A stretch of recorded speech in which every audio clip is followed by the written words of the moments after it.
Hi, everyone. I'm so excited to see you all on this Saturday morning. And, you know, this is a heavy topic for a Saturday morning, but it is so inspiring. And you're about to meet some true American heroes. And I'm so excited for you to learn about what they're doing. But first, I wanted to repeat some of the statistics that you all just saw in that video, because they are really staggering, and I think they bear repeating. There are more, by the way, I'm Katie Couric. Hi, sorry, I forgot that. There are more than 7,000 known rare diseases. 30% of children with a rare disease will not live to see their 5th birthday. 400 million people globally have a rare disease. 400 million people. 95% of rare diseases have no approved treatment or cure. So as I said, we're about to meet some heroic people who are on the front lines of the patient advocacy movement for diseases that many of you, honestly, I hadn't ever heard of. So I'm excited to be joined by Tania Simoncelli. She is the Vice President of Science in Society at CZI, the Chan Zuckerberg Initiative. Jennifer Canvasser, who founded the Necrotizing Enterocolitis NEC Society after losing her 11-month-old son, Micah, to the disease. Nasha Fitter is the co-founder of Citizen. That's a patient-directed healthcare platform for rare and complex diseases, a program she launched after her daughter Amara was diagnosed with FOXG1, and they were in the video that you all just watched. And finally, Dr. Monkol Lek is a rare disease researcher who is also a rare disease patient. So there is enough brain power, excuse me, on this stage to save the world. And that's really what they're all doing. So let's just start by giving them all a round of applause.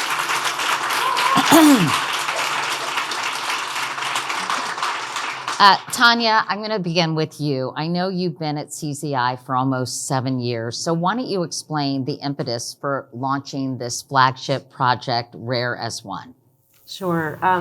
First of all, thank you so much, Katie. I just want to thank you on behalf of all of us, not just for hosting us here, but for just your extraordinary commitment to patient advocacy and just all of the advocacy that you've done over the years. It's just incredible for all of us to be here. So thank you. Thank you.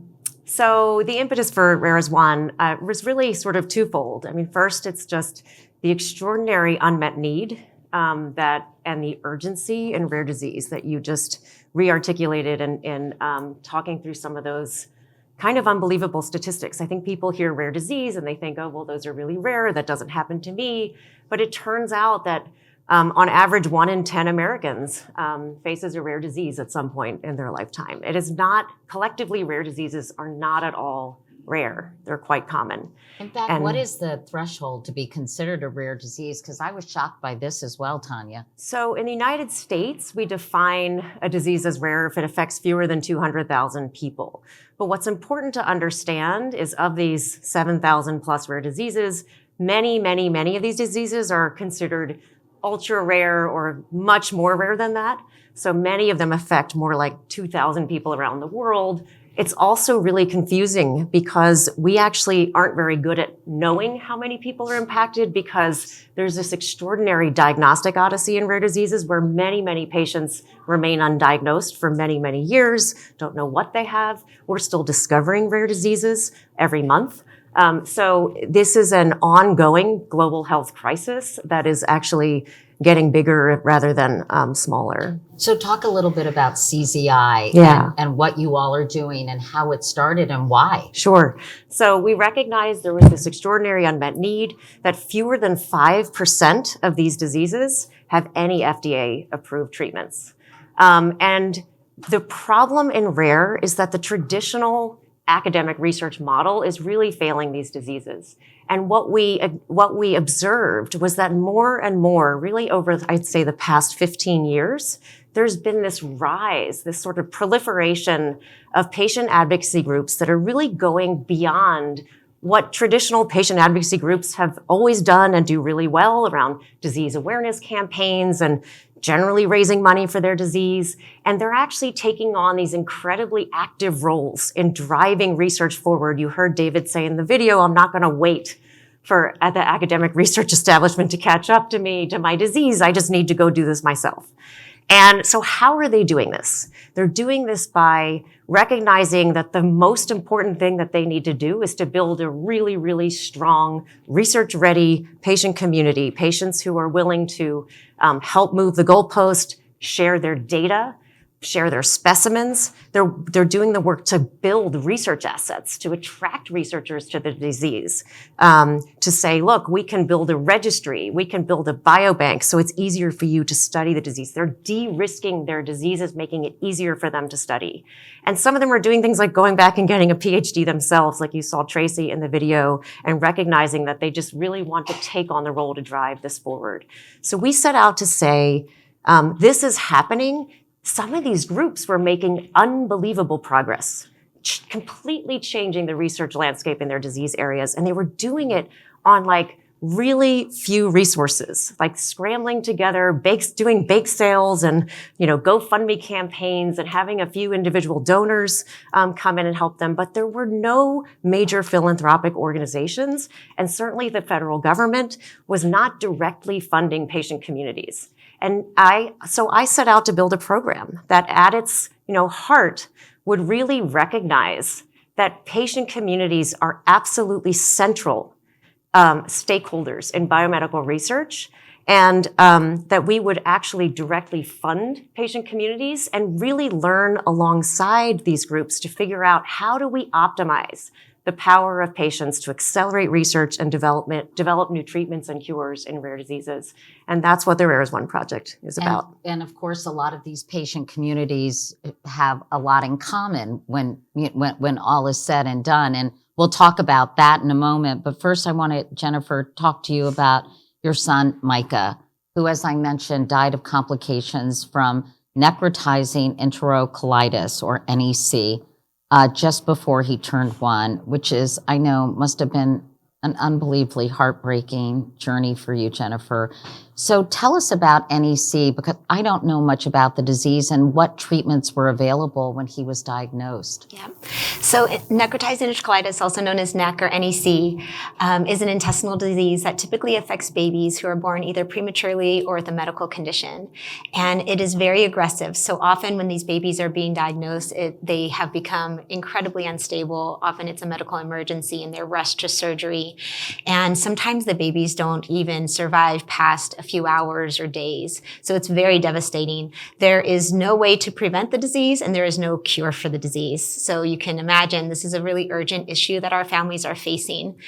And so after Micah had passed away, I was learning how to function, live, breathe, eat, sleep without my son in my arms. And I looked around for a nonprofit that was working on necrotizing enterocolitis, and I was really shocked to find that no one in the world, there was not a nonprofit anywhere in the world that was bringing the community together to advance research, education, and advocacy. And there was no way that I could experience the pain of that void and not do anything about it. I knew that I had a little bit of resources and skills and background that I can help. And so that's why I founded the NEC Society. How many people are affected by this disease, and how hard was it, Jennifer, to actually contact all these people, because they must have been sort of far and wide? How did you kind of build that network? Because you have to first know people who are experiencing this same thing. Absolutely. So NEC affects about approximately up to 10% of the babies that are in our NICUs. And about 50% of those babies will die from NEC. So it is really a devastating diagnosis. I would say that we've been able to connect with families through social media and virtually. Like, they find our website, and now we have created kind of a platform where families can find us, get resources and empowerment information so that they know they're not alone. They're not feeling isolated like I was when Micah was diagnosed and when he tragically passed away. So thankfully, we've been able to connect the leading clinicians and scientists and now family advocates and bring everyone together, and we are advancing the research in hopes that we have a world without this really devastating disease in our future. We're talking about a lot of babies, Jennifer. Absolutely. Right? Do you have a number? It's about 500 babies who die from NEC in the US every year, and then thousands more are diagnosed and they survive, but they often suffer with lifelong complications. They have short gut syndrome, cognitive impairments, and so forth. So it's a very devastating diagnosis. I know, Nasha, as I mentioned, your daughter, Amara, has a rare disease called FOXG1. And it's a neurodevelopmental disorder caused by a mutation in the FOXG1 gene, which is critical for brain development. We saw Amara. Tell us about some of her first symptoms and how it's affected her development. Yeah, so, Amara was delayed in the beginning, but our pediatrician just kept telling me that, hey, some kids develop later, don't worry about it. And then she started actually having seizures. And in many ways, the seizures really saved us because we were able to get a genetic diagnosis. We were able to get genetic testing where other families have to wait many years before a doctor will actually put that testing forward. So she started having seizures. She is very, very lucky in that she is mobile. When she was diagnosed, I remember the expert on FOXG1, this doctor, told me that she would never walk. She would never talk. She would have a lifetime of seizures. She'd probably be eating with a feeding tube. And this is true for the majority of our children. But at 2.5, Amara started walking. And that really took me back, that the leading expert had literally told me when she was diagnosed, which crushed me, that she would never walk, right? And so, but yeah, most of our kids are suffering, and it's also just the in and out of the emergency room and the hospitals and the impact on the entire family. Even Amara, one of us has to sleep with her every single night. My husband or I, she has tremors at night. We don't know why. She'll spend days that she's just crying or screaming. We have no idea why. We don't know how to fix it. So it's a very difficult condition. Tell us about the foundation that you started, and it's pretty amazing what you've done, by the way. Thank you. So the foundation, I did get together with other mothers and fathers, and it was, again, do we wait for research to come and help us, or do we help ourselves? And so we went ahead and we raised millions of dollars, and we built mouse models and cell lines, and we're really lucky in this time in science that we have genetic therapies, we have gene therapies. And many times, your doctor or researchers will just think you're stupid because you're a patient or a patient advocate or a parent. You don't have a medical degree, but actually a lot of this is learnable. And what we have is the lived experience and the desire to create this change just in a much rapid rate than anyone who is just their career. And so we have developed a gene therapy. We did it completely on our own. We didn't have a single grant mechanism except for when Tania came in with CZI to help us. No federal grants, no state grants, nothing for patient groups. And in 7 years, we built a gene therapy. Even a pharma company would have probably take twice as long, if I'm honest. We did it on a shoestring budget, and now we're raising funds to get to a clinical trial. And what's amazing is pharma started expressing interest and learning more about the disease because of your research. Right. That's how it works, right? Once you get research out there, pharma's like, okay, it's de-risked, there's understanding, there's a patient community, it's organized. If I run a trial, you'll recruit for me. And this is the power of really patients coming together. I know that Nasha, CZI is supporting something you're doing, as I mentioned. It's called Citizens. It's the foundation. Can you all hear me okay? Good. Okay. It's the foundation you co-founded in partnership with the FOXG1 Research Foundation. You're developing something called a digital natural history study using machine learning. Okay, that sounds a little like Latin to me. So help us out. What is that? Yeah. What is that? What is a digital natural history study? Yeah, it's a lot of words. So actually, Citizen is a company, and the foundation, our FOXG1 Research Foundation, is really focused on finding a cure for FOXG1.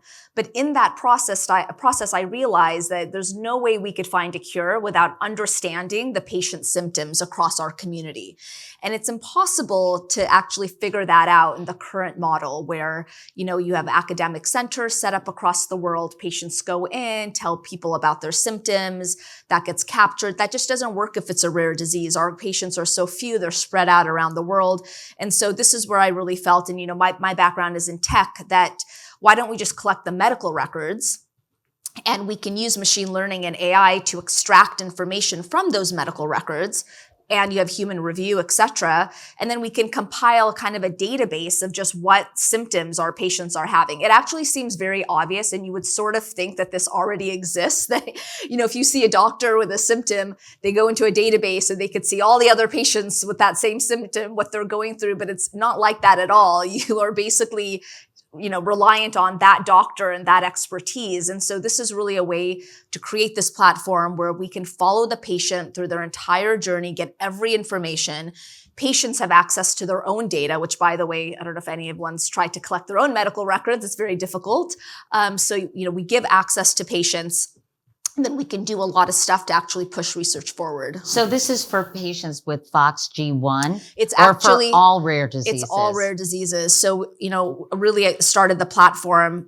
It started in oncology, then we moved to neurology because of Amara and everything we were doing. And now we've opened up to cardiology, and we're going to different diseases. But the idea is this really becomes a platform where any disease community can come. All their records can, be collated. It helps the patients, and then it drives research. That's amazing. I know, Tania, and I'm sure we're going to be hearing a lot about AI during South by Southwest, but it does have the power to transform a lot of things, including rare diseases. But there are also some hurdles that you face in terms of accelerating this change. So can you talk about both sort of the challenges and the promise of AI? And Monkol, I promise I'm going to get to you, you brave man who's a part of this She collab, for crying out loud. Poor Monkol, he's like, hello, what about me? You're next. But before we do, Tania, can you talk about AI? Because, we're all afraid of it on some level. Is it going to take our jobs? How are we going to deal with it? But in medical research, it is an amazing tool. Mm-hmm. So can you just talk about that? Yeah, so I think everyone in the rare disease community is recognizing that there could be some extraordinary applications of AI, large language models, machine learning to rare diseases that could really catapult this, research and the development of new treatments. But there is sort of a word of caution here, and the problem with this is that the biggest challenge in rare disease is that we haven't studied most of these diseases, that we don't have natural history studies for the vast majority of these diseases. We haven't characterized them. We haven't generated sufficient data that you need to power these AI models, right? So right now, if we were to run large language models and try to make predictions about which diseases, which treatments might work for which diseases, existing treatments that we already have out there, or how you might point the way to developing new treatments or identifying new targets, those models are going to bias toward more common diseases where we have generated lots of data. Now, that's not to say that it's impossible. We have to sort of build this. It should really galvanize us to do even more now, to build and to do the research, to generate more data on rare diseases so that we can actually leverage the power of AI. And so once you gathered the data to create these large language models, which I guess is just the foundation for AI, mm-hmm. right? All the material that's been amassed, what kind of exciting developments might happen for people on this stage or people with rare diseases everywhere? Yeah, so I think we're going to be able to start making predictions, understanding things like what happens, what triggers disease in the first place. That's really interesting. So why do healthy cell states start transforming into diseased cells? What happens in cancer? What happens in all the neurodevelopmental disorders? What happens when you have one specific mutation along your FOXG1 gene versus a different mutation? And we can start actually making predictions about what you might expect to see, rather than having to wait to have all the data assembled or all the patients assembled. So that's really interesting. I think we might be able to start making predictions about potential therapies, about repurposed drugs, like opportunities for repurposing, by starting to really understand and pull data and make predictions on, diseases that may have common pathways and things like that. I think one of the near-term opportunities that I'm really excited about is really addressing the diagnostic odyssey that I referenced earlier. It's astounding to me that on average, it's still taking us 6 years for a rare disease patient to receive a diagnosis.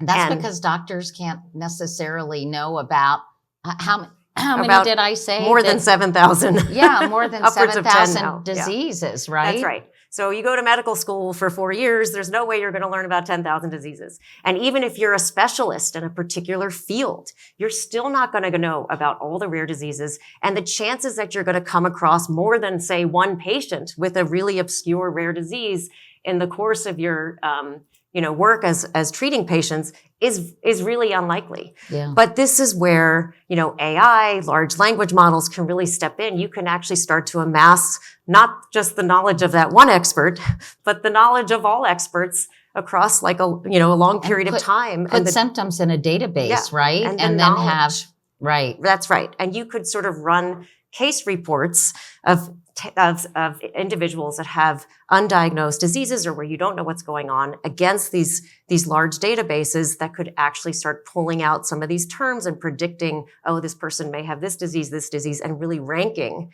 in priority. Now, these models aren't going to necessarily solve everything, but in conjunction with experts, working together with experts and ideally groups of experts from different disciplines, now you might actually be able to start to solve some of these undiagnosed cases. I imagine some of these rare diseases have common characteristics, and That's right. they're looking, and they can look at them in different subsets. Monkol. You were diagnosed with something called limb-girdle muscular dystrophy, or LGMD. And similar to Nasha, you wanted to learn more about your disease. Tell us about your diagnosis, and what about your patient experience that drove you to become a certified expert? Yeah, sure. So my journey is very similar to Nasha and her family, and that journey is very similar amongst all rare disease patients with trying to find out what is wrong. So as a young adult, I realized that I had muscle weakness and fatigue, and things that were very easy to do were now becoming very hard to do. So day-to-day things. So like everyone in this journey, I would go from doctor to doctor to seek answers, like what is wrong with me? And they'd go through a battery of tests. And first of all, I got a diagnosis, a clinical diagnosis. So it's a more high level diagnosis that I had some rare form of muscle disease. But what I really wanted was a genetic diagnosis. So what was defective in me that was causing this disease? And that took over 10 years to actually receive. And this is where the disappointment started, or maybe a difference in expectations. So when I got the genetic diagnosis, I thought, well, this is the start of a journey of getting treatment, et cetera, but then I realized that it wasn't that. And my neurologist said that you have this disease, a rare form of limb-girdle muscular dystrophy. It's caused by this gene. And there is no treatment out there, and the best you can do is look after yourself, drink a lot of water, and live a nice life. And that involved coming to see them. Drink a lot of water. Yeah, I know. It's kind of random. Yeah, You I know? can think of something else I'd be drinking. So, and with that, just come see them once or twice a year, and they would jot down and pretty much tell me something that was obvious, that my muscles were getting weak. And for me, this was very disappointing to hear. And so one thing I haven't shared publicly a lot is that I'm kind of obsessed when things are broken. I need to know why it's broken and how to fix it. And in this case, my body was broken and I wanted to know how to fix it. So there were 3 areas that I really wanted to concentrate on, and it required me to become a certified expert. And the first was, why did it take so long to get a genetic diagnosis, and how can we accelerate that? Because as everyone has explained, it is such a long journey. And the second is, are there treatments out there? Because I wasn't going to accept that there were no treatments out there. And the third thing is, if there weren't, then how do we go about developing it? You're doing research at Yale, and I'm curious how your experience as a patient and a researcher has driven you, and I'm sure your fellow scientists. And secondarily, Monkol, how being an Australian Asian man, we had originally said Asian, and Monkol was like, everyone's going to be so confused because my Australian accent. Yeah. But how your ethnicity has actually affected how you're approaching your research. Yeah, that's a good question. So first of all, I'll break it down into the two parts. Yeah, But the sure. first part, being a patient. So being a patient. So when I finished my PhD in Sydney, Australia, where I grew up, I took a few weeks later, I packed up everything and my wife and I went to Boston. And what I wanted to work on was some of the cutting edge technologies that were available at both the Broad Institute and Massachusetts General Hospital where I worked. And we did some amazing work there in trying to get to genetic diagnosis faster by building resources and tools to actually do that. But the patient in me was thinking, yes, we can get the genetic diagnosis faster, but am I just delivering bad news faster to patients, as I explained in the first response, because that is not the end of the journey. That's the start of the next journey. And the reason why I wanted to start a research lab at Yale is I wanted to work on the other part of the patient journey. And that's understanding, why does this gene cause this particular disease, and how can we design genetic therapies to actually address that cause? So that's how it's changed my perspective in terms of that sense of urgency, and also that focus on the whole patient journey, and not to be detoured by curiosity. Sometimes it is a massive detour sometimes. And the second part, being Asian. So one thing you realize when you're in biomedical research is how biased it is. A lot of research participants are of European ancestry, and therefore a lot of our knowledge in biomedical research is based on European ancestry. And mostly male European. Yes. And this impacted me personally. Why it took so long to find a genetic diagnosis for me, in over 10 years, is when they first reported my rare form of limb-girdle was rare.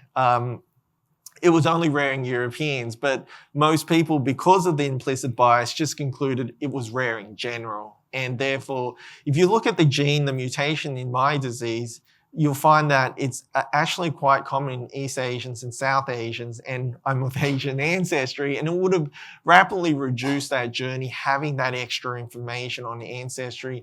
And the way that's impacted my research is that it's motivated me to work on a project that's funded by CZI to work with a community-based organization called the Asian Health Coalition. And we're working on trying to educate the Asian American community on the importance of genetics plays in terms of muscle development, and its impact on aging, and also response to exercise, and also disease. And not just the education, but to build a collaborative network so that there are ways that they can donate their muscle tissues. It is a big ask due to the pain and discomfort, but they can donate it. And it's important because I think we're going through this genetic revolution in how we can use genetics to actually improve health outcomes. And that's in terms of disease susceptibility, disease progression, and also how to live a healthier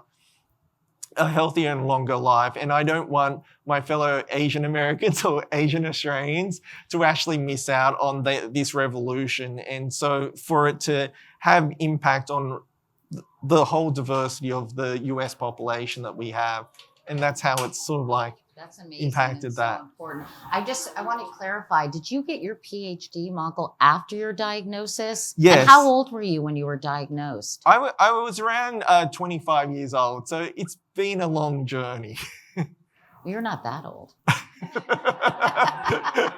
But what were you going to do if you hadn't gotten a PhD in your particular area of expertise? It's not very inspiring. My life would have been playing computer games every night, maybe streaming on Twitch, and this has dramatically changed what I wanted to do in life. I didn't have much ambition as a 20-year-old. Well, thank you for getting a PhD and focusing on this, because so many people are going to benefit from your area of expertise. Now, I'm curious, for all of you, how has CZI and Rare as One propelled your work, and where would you be without it? And I'm not blowing smoke up Tania's ass, but I do think it's really important, because I think when you have these rare diseases, you feel like you're out there alone, and that nobody knows your experience. And, even with cancer and my husband, I felt very alone, despite the fact that 1 in 2 men and 1 in 3 women will be diagnosed with cancer in their lifetimes. It's a very harrowing journey. So I'm curious if you could talk about the difference Rare as One has made in your work. And Jennifer, why don't you start? So CZI has completely transformed what the NEC Society is able to do. Before CZI came to support and help our organization, it was myself, someone who I had met who had lost her daughter, and my mom trying to do everything all at once. We had absolutely no infrastructure, no long-term funding, sustainability. There was nothing. And I will also say that I was not interested in doing the fundraising because I wanted to do the work to advance the research. I wanted to be at the table helping to propel the mission forward. And fundraising to me felt like it was sidetracking, and it was slowing me down from doing the work. And so CZI came, and the Rare as One network, and it has allowed us to have a professionalized staff now. We have actual employees who are paid, and infrastructure. We have long-term sustainability. And so we're actually have now the capacity to really see our vision through to a world without NEC. And so it's completely transformed what's possible for our babies and our families and our community. Nasha, what about you? Yeah, as I mentioned, there is nowhere to go and apply for a grant if you have a rare disease. And so when Tania started CZI, the entire rare community was like, finally, there's somewhere. And they're not small grants, right? They actually make a big difference. For me, I really wanted to make an impact around the digital natural history study, and I felt like that was important to all rare diseases. When I joined Citizen, the company was focused in breast cancer, which made a lot of sense. It's a big market, and they weren't really willing to take that risk to start a rare platform until I got CZI involved, and we got a grant. And we were able to use FOXG1 as the guinea pig, and I also brought in a couple other foundations. And we started that pilot project, and it was still a pilot project. Let's see what happens. And it was so successful, and we had so many patients join, and we had amazing research, and it drove actual pharma companies to start working on the diseases that it transformed the company. So none of that would have been possible, honestly, without the CZI grant. And Monkol, what about you? I mean, how has it sort of turbocharged your work? Yeah, so it's allowed me to work with patient foundations, and a lot of these patient foundations fund a lot of my lab, and the way that it's accelerated the research is it's allowed us to do what we do best, and that's research. We're horrible fundraisers because we're not trained to be fundraisers. And the great thing about working with patient foundations that they're laser focused. They don't detour. They have only one plan, and then that's to advance their disease, knowledge in their disease, and also treatment. So one good example is we have a good fortune of working with a patient foundation called Cure Rare Disease, and they kind of summarize sort of like the mindset of patient foundations, where patients are now not satisfied to sit on the sideline anymore and watching someone else try and solve their problems. They want to drive the solution, the research, and not just fund the research, but also create the collaborative networks with academia, with industry, and also with regulatory, because it takes a village to actually develop these treatments. And so it's great to work with foundations that have that mindset, not just provide the funding, but also provide all the other resources that you need to get there.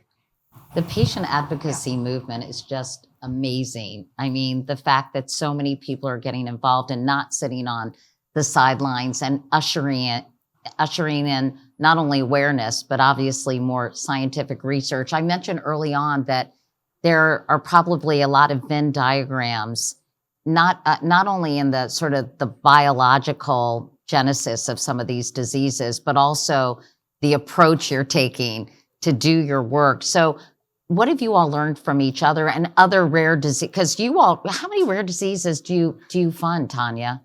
So we funded a network of 50 organizations that are all, so Jen is part of that network, her organization, that are all working. These were fairly early stage organizations. Most of them had no paid staff, et cetera. And we're funding them and helping them to build their scientific and organizational capacity. So that's our Rare as One network. Yeah. But we're also funding additional groups like Nasha's project to sort of fund patient-partnered research projects, tool development in partnership with patient communities. The whole idea is patients should really be at the center of this and really helping to drive it. So all in all, we've funded about, I would say, 85 patient organizations across the whole program, where 50 of them are within our Rare as One network, and then another 35 grants that have gone to, in part, to patient communities.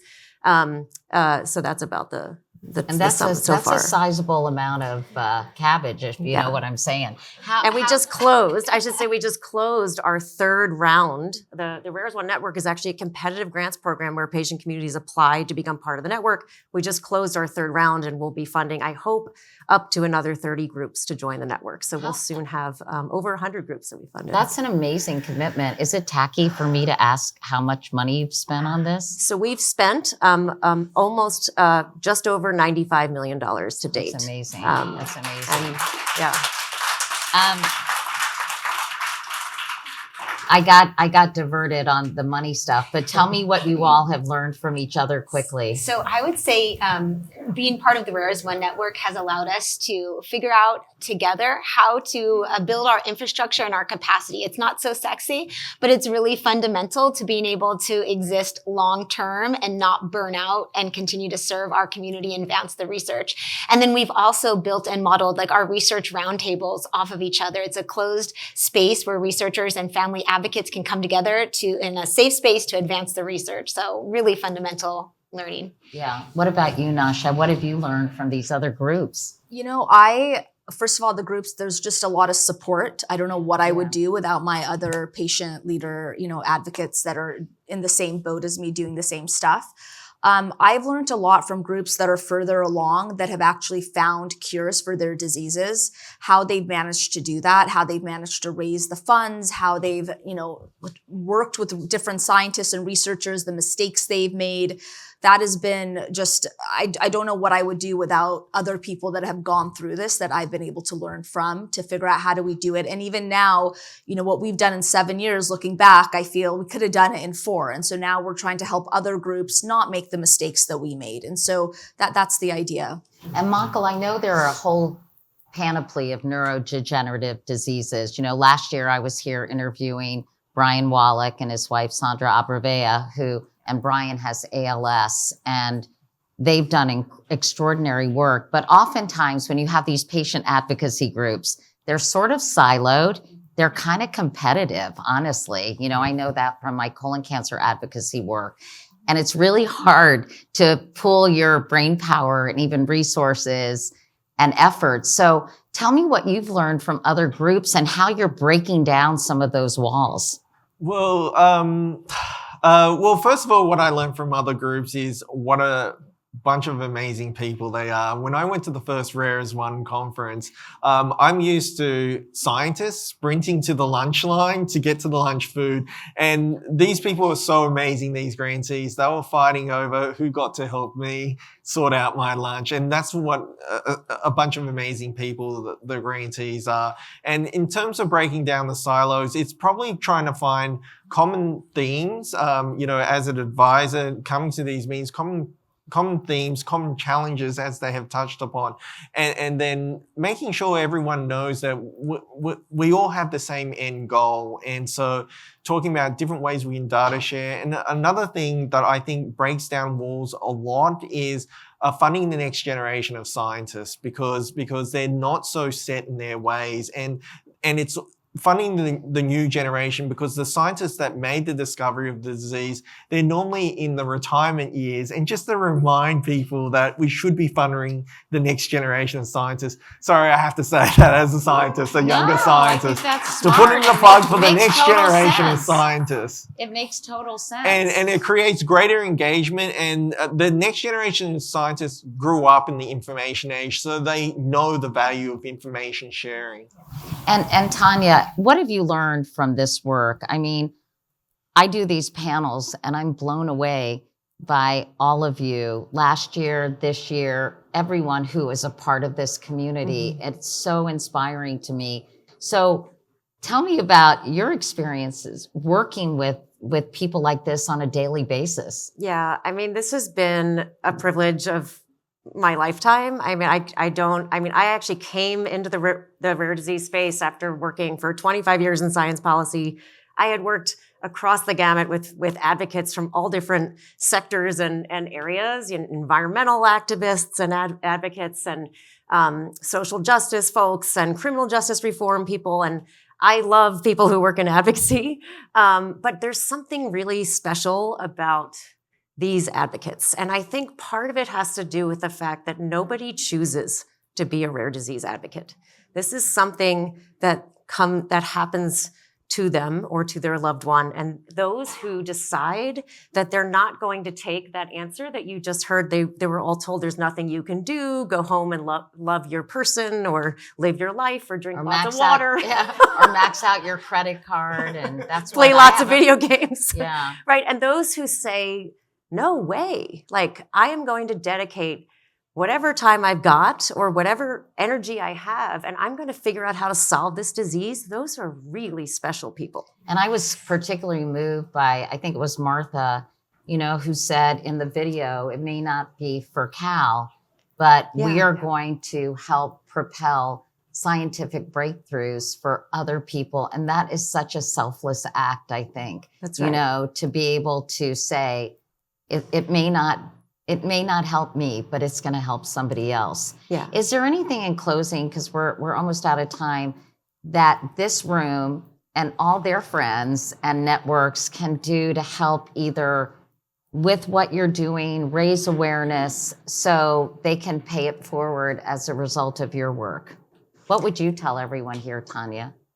Well, I think the last thing I've learned is that there's that line in the film where Tracy says, my money's on the patients. And, we built a program 5 years ago that was sort of a pilot program. The RARES1 project started out as like, well, we're going to pilot this and see what happens, where we made a bet on patients. And I would say that bet is paying off in spades. Like we are seeing extraordinary results. In our RARES1 network, for example, 50 groups working for 4 years. These groups have actually engaged more than 6,000 researchers and clinicians from around the world in their networks. They've launched more than 200 research projects. We've got 17 clinical trials.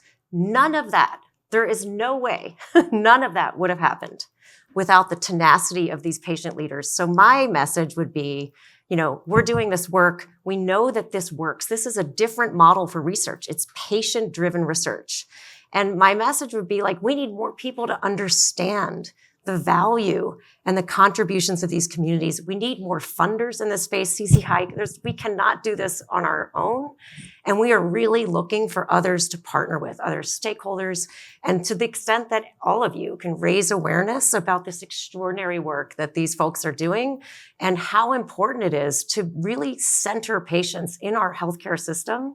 And that includes in our biomedical research system, and that we need more folks understanding the value and contributions of these communities if we're going to do this incredible work of curing and managing and preventing these really, really challenging diseases. And there's a place to go if anyone, has someone in their family or their friend group that has experienced something like this, that this place exists. Jennifer, what would you say? I would say a disease does not feel rare when it happens to you. I definitely never thought that my son was going to die from a rare disease.